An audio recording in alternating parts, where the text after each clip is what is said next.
Using brick stitch to make fun little shaped charms is very, very easy.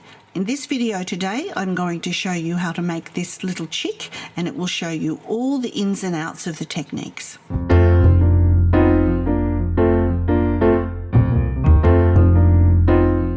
Hello again, it's Germaine here from Bead Spider.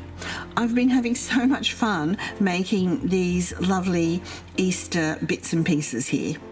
I've been making this bracelet and of course all these great charms. The charms are great because you can use them in a variety of ways, as you can see. Now all the charms are made using brick stitch, and today I'm going to show you how to make this little chick. Now the good thing about him is that it's going to show you all the increases and decreases and all of the things that you need to know so that you'll be able to create all of the more complex charms. Now don't worry, because although I've got a free pattern download for you for the chicks, I've also got patterns for all the other things and much, much more. Now don't forget to subscribe, hit that subscribe button and a like if you like the video.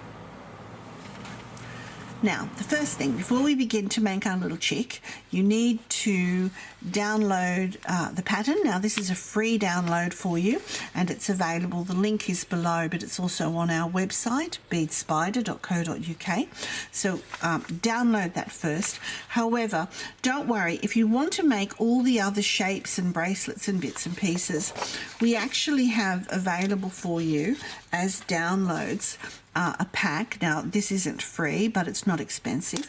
We have Easter designs, which we've just brought out today. It's 28 different designs. You've got your rabbits, you've got little chicks, you've got miscellaneous, you know, carrots and cakes and things. You've got eggs. Now the eggs come with a blank template, so you can design your own eggs. It also comes with baskets and a template to do your own basket. This is a great one for kids to start with because it's a nice easy shape. It also tells you how to adorn your basket and to make a nice little bow to attach to it as well. So now that's part one.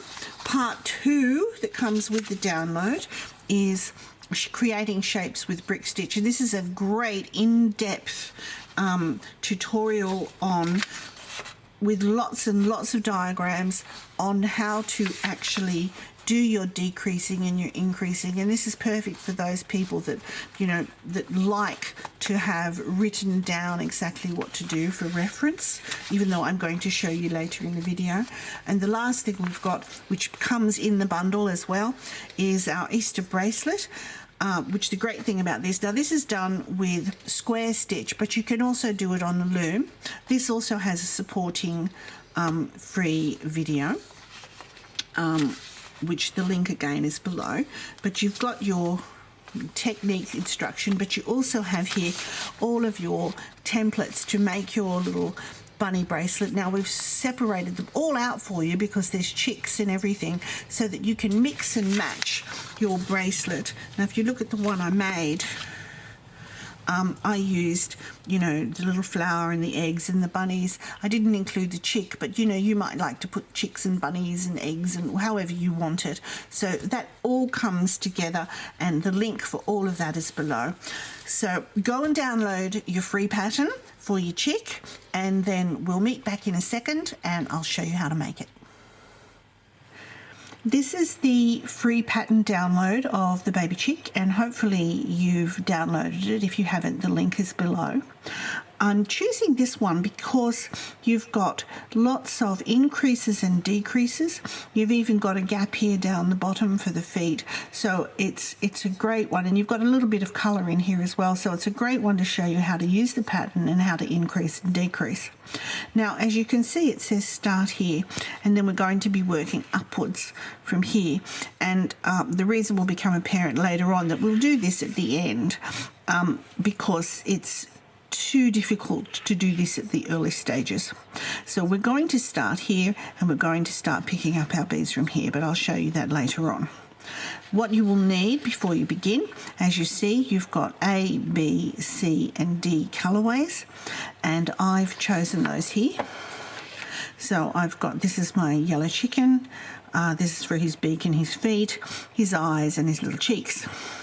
I've also got an ear wire here and an oval jump ring so that we can attach it and make an earring as well.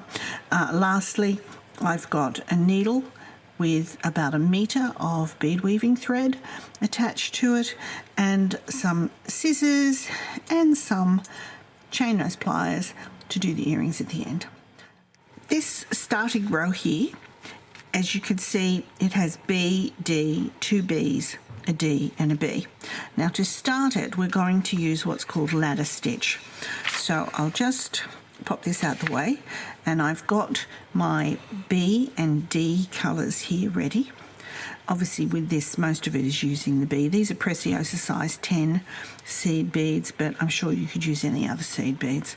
Now to start the ladder stitch, we start with the B and then the D, as it says here, B and then D. And I'm going to bring down the 2 beads, and I'm going to leave a tail of about 8 inches or so at the end. Let's have a look what we've got here. Yeah, about this much at the end, and that's to do the feet later on.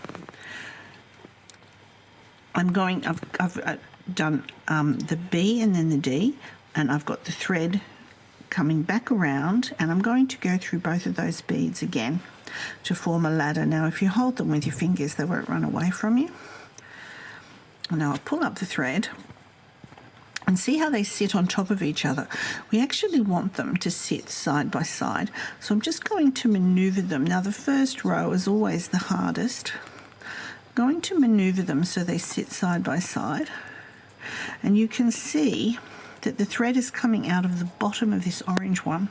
I'm going to go around and back through the first yellow one, and that will make this sit more to the side. And see, I'm again pinching it between my fingers so that they don't run away. Bead weaving is all about your tension and just having control. Now you see they're sitting side by side, but in order to carry on and add more beads here, I need to take my thread around and then back down through here again to carry on to the next bead. Now don't worry if the first row sits a bit wonky, because once we've done that row, we'll go back and straighten it up. So now I'm on to the next of the pattern, and that's 2 more bees. So I'm going to pick up one at a time. Now see, the thread is coming out of the bottom here. See, I've got it between my fingers with this just sticking out. So I'm coming out of here, I'm going to go around and above and through there. And that's sort of making a circle, and then my bead will sit next to it. And then to hold it in place, I'll go, see I'm coming out of the bottom of the orange, I'm going to go up from the bottom of the yellow to the top again.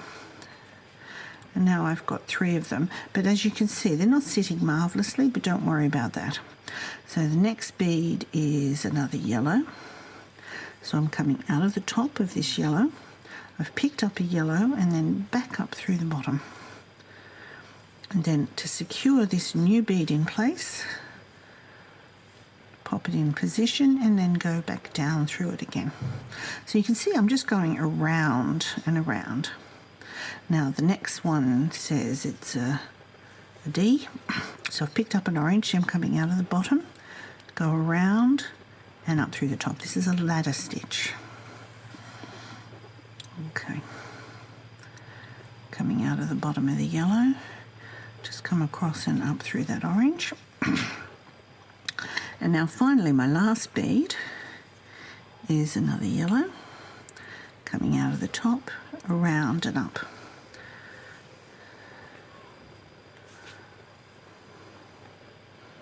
Okay. And then back down to the yellow. Now you will see here that it's all pretty higgledy-piggledy and it doesn't look marvellous at all. In order to tighten that up and make it look good, I'm just going to simply follow the path and go back down the line. See how that's automatically tightened that up? back down, so I'm coming out of here, going across the thread path and down here. Again, I'm coming down the bottom, so I'll go across. See, there's the thread. Follow the thread up. Next one.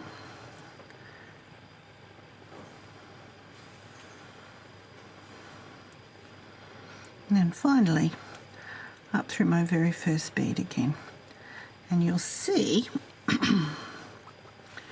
that this is sitting quite nicely now in place. Now, going on from this row, it's always a little tricky because you've got much to hold on to. Now, here's my tail thread, so this will be used to add my feet on this side at the end. I always like to work away from myself, so I'm going to be working in this direction. Now, if we look at the pattern, the next row, if you see, I'm back down here again. There's my B's and D's. Put it there, you can see it. The next row, I'm on this side, so I'm going to be coming across here. This is easy because it doesn't really matter because they're all B's. So you can see I need to, actually from here, I need to extend this end. I need to add a bead on this end and I need to add a bead on that end. So I'm going to show you how that we do that now on this next row, and it's quite easy to do. So hold this in position. I'm holding my thread here on both sides. See how I've got the tension? I'm holding this thread here between these fingers. This thread here is on this finger. I'm going to, now don't forget, I need to extend a bead beyond here. So I'm going to pick up 2 of my yellow beads, and see this thread here? This is a brick stitch. So what we do is we go under this thread. See, I've gone under the thread and up. Oops, so I'm caught on my scissors. Oh no! Hang on. Get those well out of the way. Okay, so bring this thread up. Now see how it's not sitting marvellously? What we need to do is we need to secure the bead. So again, I'll sort of coax it to where it's meant to go. And then I'm going to go back through this bead here. And this will help to anchor it to that thread. There, so see they're anchored now, and I've got my extension bead and then the next one. So now on to the next one, holding my thread, pick up a bead, and I'm on now to the next bridge, which is the thread between these 2 beads. Pull up my thread, and what I tend to do is I lay the thread down, and then I can easily just go back up through that bead, and this secures it in place. See that? So I'll do one more under the thread bridge.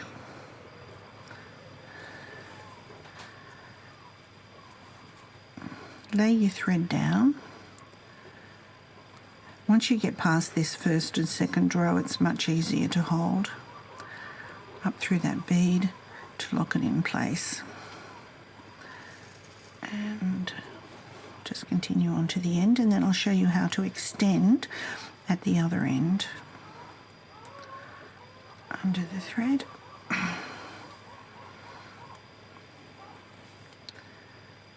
Back up through the bead.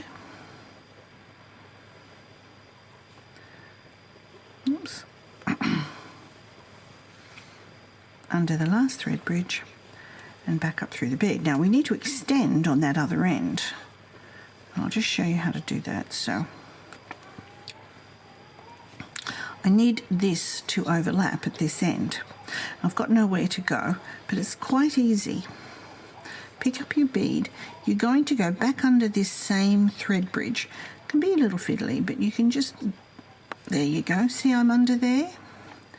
And when I bring it up, the bead will sit a bit awkwardly. So I just have to coax it in place.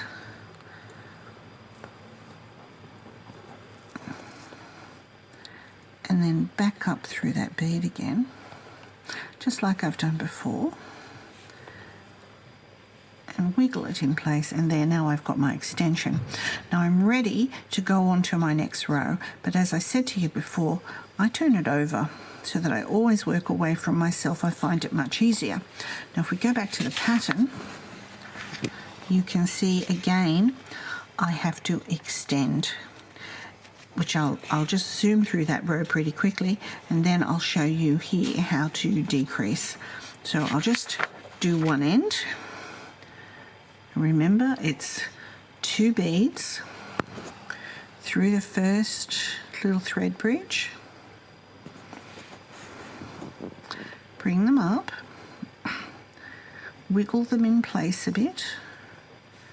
They don't like to sit nicely, they always misbehave. Back up through that second bead or the first bead, and then once you pull it in tight in place, see it's sitting nicely. So I'll just zoom down to the other end and we'll do one more increase, and then I'll show you how to decrease. Now I'm just on my second last bead. Here we go, and I'm just going to increase one on the end again. So up through this bead. I always forget to go up through the bead. It's something that you have to remember. You'll know at the end of, I always check at the end of each row to make sure everything's sitting in place, because it's easy to undo if you do make a mistake at the row, and you might put the wrong colour bead in.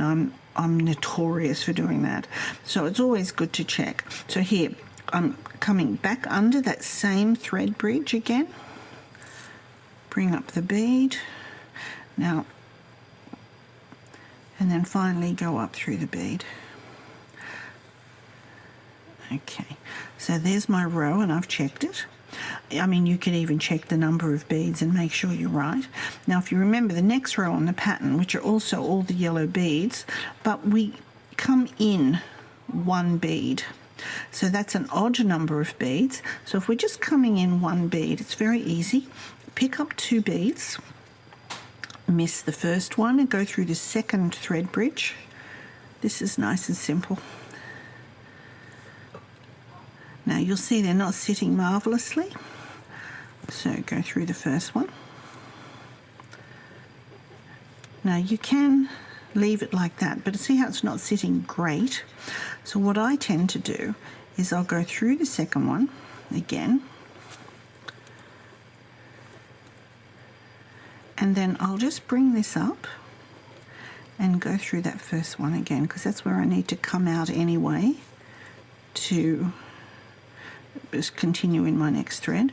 The thread just buried inside, and now this is sitting much better. So now I can just carry on to the other end. Now the good news, when you're decreasing on the other end, you don't need to do anything, you just stop short. So it's quite simple. I'll just carry on to the end and then show you. Won't take a minute.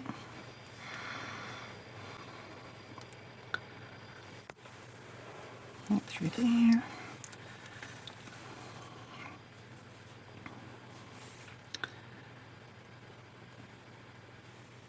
Up through here.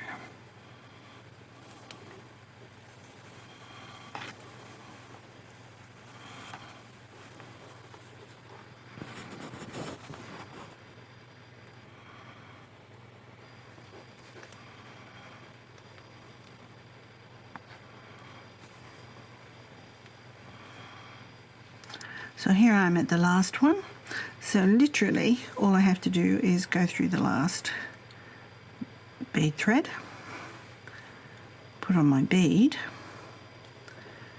and go through the end, and then I've, oops, missed. Where's the needle gone? Go through that last one there, and when I pull it up, you'll see it's already sitting at a nice angle. So I've decreased my row. So if I look at the next row, it's increasing again. So again, exactly the same way, 2 beads on the first thread.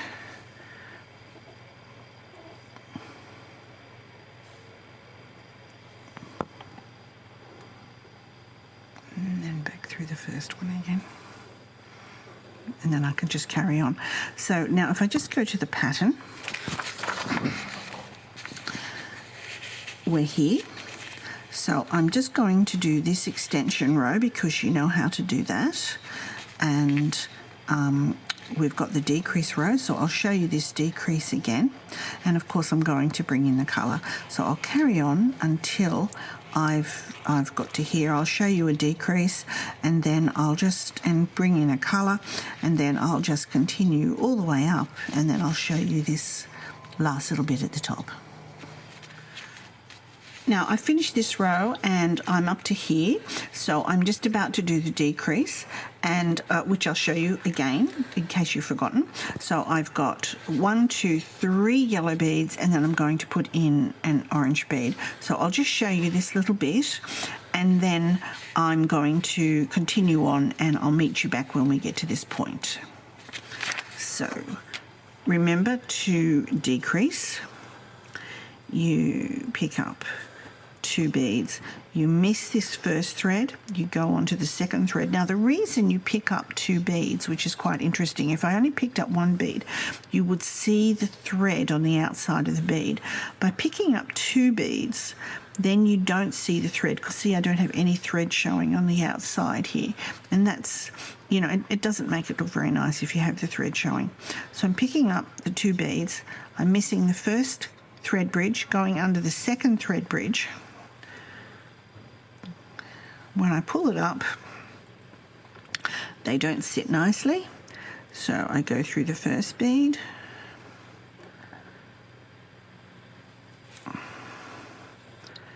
pull it up so my tension's nice, but see how that doesn't sit nicely? So again, I go down through this bead, and then I just lay this across, hold it with my finger, and go back up through that first bead again. Okay, when I pull it all up, it sits nicely, and we're ready to continue. So, okay, I'll just do, so I've already done 2. I needed to do a 3rd yellow, which comes under here. Now, an easy mistake which I've made is because this sits a little bit to the side, is you think you need to go under this thread bridge, but you actually need to look. Sometimes I put my needle in the bead to see actually where it's sitting. You need to jump over to this thread bridge here, which is the next one. It's easy to make a mistake and go through that. So just up through there.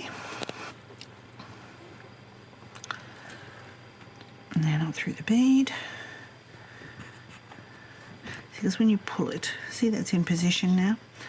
And now we're into the orange one, which is in the middle of his beak. And again. Okay, so I'm just going to continue on with the pattern until I get to the top of his head, and then I'll show you how to do that really large decrease at the top. Now I've got my little chicken done. I'm ready to add the feet in the bottom, and I'm ready to add the last couple of beads at the top. Now I just want to refer you to the pattern. If you look here at the pattern, you see we have to go in 2 beads. Now here we've only been decreasing by 1 bead all the way up, but here we need to decrease by 2. Now in order to do that, I'm going to show you that now. I'm going to refer you to our the Creating Shapes with Brick Stitch worksheet that comes included with the pattern book. You can see here our decreasing here.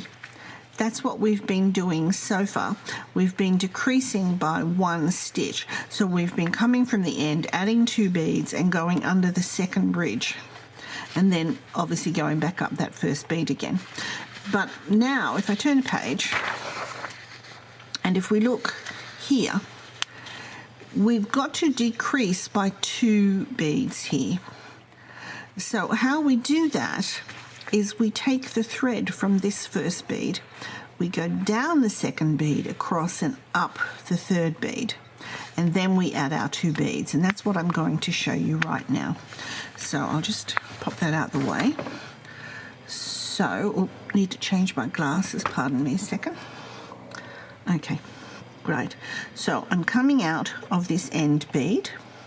I'm going to go down the second bead, as I showed you in the diagram, up the third bead. That brings me into the middle, and I want to add my 2 beads here. So I'll pick up my 2 beads, and I'm going to go under the thread bridge, the next thread bridge, and that will center my 2 beads either side of my central bead. So just as before, I go up the second bead, and to make that sit nicely, I'll go back down this bead just like I did before, and then go across and then back up this first bead again. Now don't pull too tight here, because you don't want it to bunch up. So I tend to try and just get that tension nice so that they sit nice and flat in the middle. There we go. Now that I've got this end done, I'm going to add on an extension to place, because we've got our little charm made. It could be an earring, you could put a charm on a charm bracelet, you could attach it to a bookmark or a key ring, whatever you want to. So the way I do it is quite simple. I just pick up 1, 2, 3, 4 beads, nice and easy. Obviously, if you need a larger loop, add more down through this bead, and then I will also go down, oops, there we go,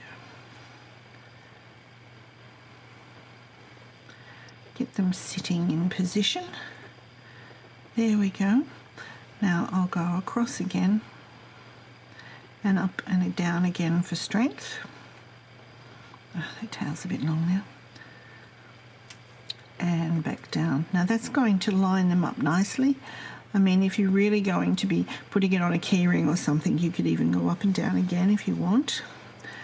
And then I'm just going to come down now into the work and weave around a little bit and tie off this thread, because I don't need this thread any longer. So, and in order to do that, you can just go back and forth a few times. You don't need to actually make knots. Just weave it down and around.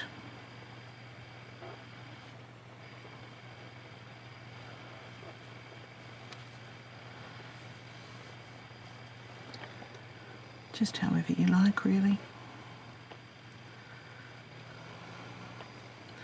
I tend to sort of go across and down a few times through the same beads, just so that I'm sort of winding the thread across itself so it doesn't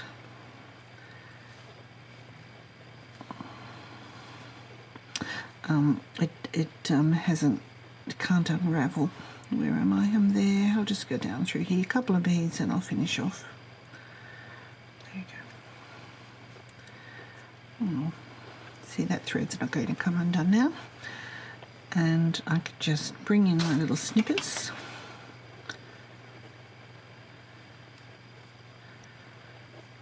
And just come in nice and close. I hold the thread and this nice and firmly, and there we go. So there's the top done. Now while I'm at the top, okay, actually no, I won't do the earring. I'll show you the earring in a minute.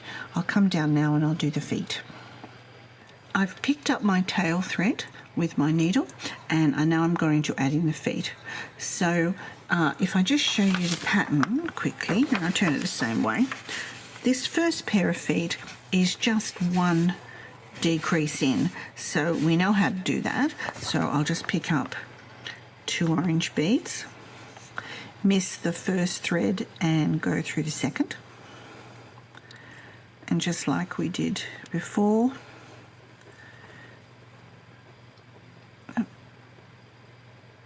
go through the closest bead, pull it nice and straight and tight, go down through the second one,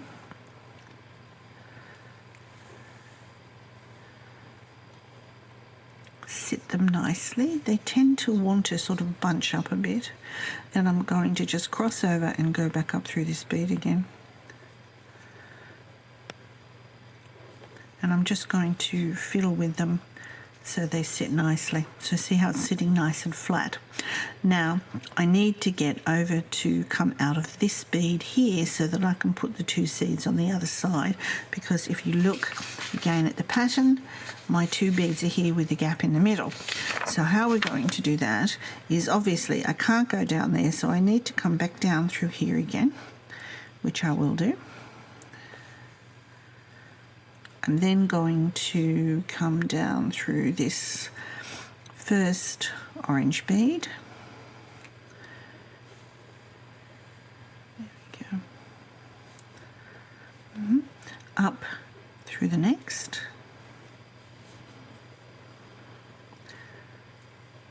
Down through the next.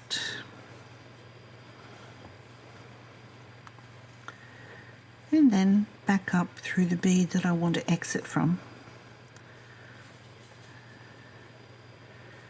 Okay. I'll pick up my 2 orange beads, and then I just need to go, because remember we're just decreasing 1 on this side, so I just need to pick up under this thread bridge, add my 2 beads, no thread showing, it's just what I like, and again go through the closest bead, get it sitting nicely, pop this one in position, go through here. See, notice I'm continually making sure that they're sitting nice and flat. Back up through this first bead again. There we go. So now that's the little feet finished. So all that remains for me to do here is I'm going to go back down in through here and weave around here to cut off my thread. And I'll do that, and then I'll come back and I'll show you how to attach the oval jump ring and the earring. Okay, my little chick is finished. But you know, I really think he looks a bit like an angry bird as well. So if you did him in white, he'd look like an angry bird, which would make a great little charm for a key ring or something, or a bookmark for, you know, a boy or a girl. And same with this one. But I'm going to make him into an earring.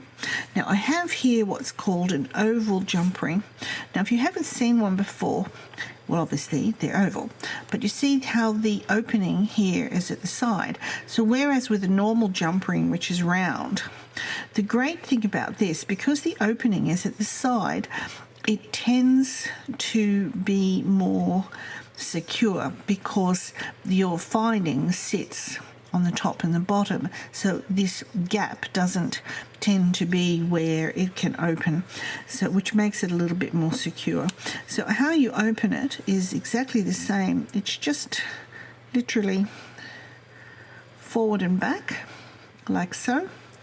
I'm going to pick up my little guy and just pop that under so it sits there like that. While I'm still holding it, I can pick up my earring finding and slide that on as well.